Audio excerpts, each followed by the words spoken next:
My respected teachers of Shankarachandra Jatiya Vidyalaya and my beloved parents, and my well-wishers. I have successfully cleared the NEET, but the day my grandfather passed away from me. To become a doctor, it was not my wish, but it was my grandfather's wish more than me.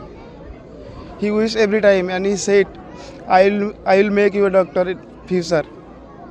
But he is no more now among us. I am so happy, but still unhappy.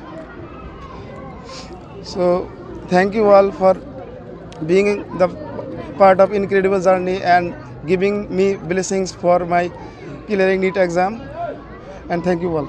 যেহেতু মই এজন দৰিদ্ৰ পৰিয়ালৰ ল'ৰা, মই জানো দৰিদ্ৰতা কেনেকৈ হয়, মানে কেনেকুৱা লাগে। গতিকে মোৰ ইচ্ছা হ'ল মই ভৱিষ্যতত মই যিমান দৰিদ্ৰ মানুহ আছে আৰু মই বহুত চেষ্টা কৰিম তাহাঁতক ফ্ৰী চিকিৎসা কৰিবলৈ, আৰু তাতে মোক যেন আপোনালোকে দোৱা কৰে যাতে মই ডাঙৰ ডক্টৰ হৈ সকলোকে ফ্ৰী চিকিৎসা কৰিব পাৰোঁ মোৰ দৰে মানুহবিলাকক। কি কৰে তোমাৰ দেউতা? মোৰ দেউতাৰ ড্ৰাইভাৰ, আৰু মোৰ যিটো গ্ৰেণ্ডফাদাৰ সি আছিল খেতিয়ক। দেউতাই মানে বলেৰো পিক আপ চলায়, 4 চকীয়া বলেৰো 4 চকীয়া বেলেগৰ গাড়ী আছিল। এতিয়া আমাৰ এটা হৈছিল, আৰু মই আল্লাহক দিব বিচাৰোঁ, আৰু তাৰপিছত মোৰ grandfather he done everything for me. কি নাম তোমাৰ? মোৰ নাম ৰাছিদুল ইছলাম।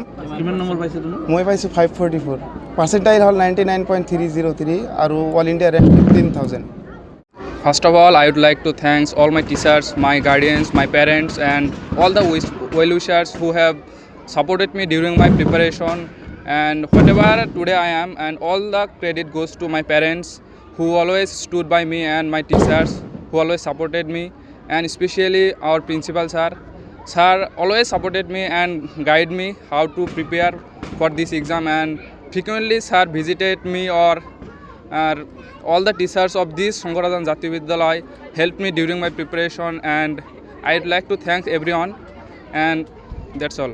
আমাৰ অঞ্চলটো মানে গৰাখহনীয়া বিধ্বস্ত অঞ্চল, বহুত মানুহ ইয়াত দৰিদ্ৰ, মানে বেছিভাগ মানুহ ইয়াৰ দৰিদ্ৰ। চ' যদি মই ভাল এটা মেডিকেল কলেজত চান্স পাই ডক্টৰ হ'বলৈ সক্ষম হওঁ, তেতিয়াহ'লে মই এই দৰিদ্ৰ অঞ্চলৰ মানুহৰ কাৰণে ভাল এটা ব্যৱস্থা কৰি দিম।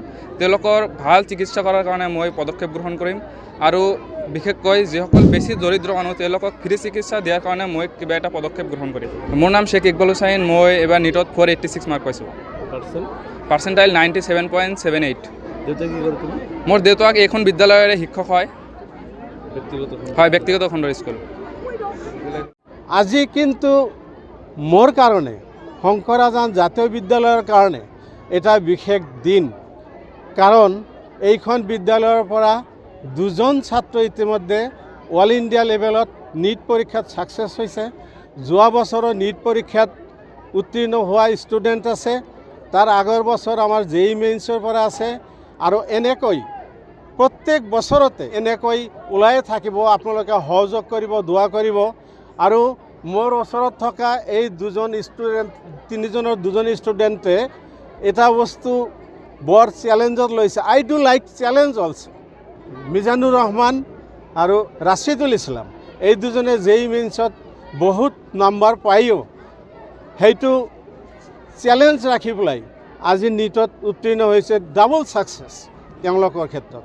আৰু আমাৰ ফালৰ পৰা, বিদ্যালয়ৰ ফালৰ পৰা, মোৰ ফালৰ পৰা ক'বলগীয়া এইটোৱে যে আপোনালোকৰ ইয়াতে উপস্থিত থকা সকলোৰে আগত এই 3জন ডক্টৰ, উড বি ডক্টৰ, কিন্তু তোমালোকে এইটো কথা জানিবা যে তোমালোকে ভাৰতবৰ্ষৰ সম্পদ, তোমালোকে সম্পদ। এইকাৰণে তোমালোকৰ ৰেংক যেতিয়া আহিছে তেতিয়া তোমালোকে নিশ্চয়কৈ আগশাৰীৰ মানুহ হৈ গৈছে।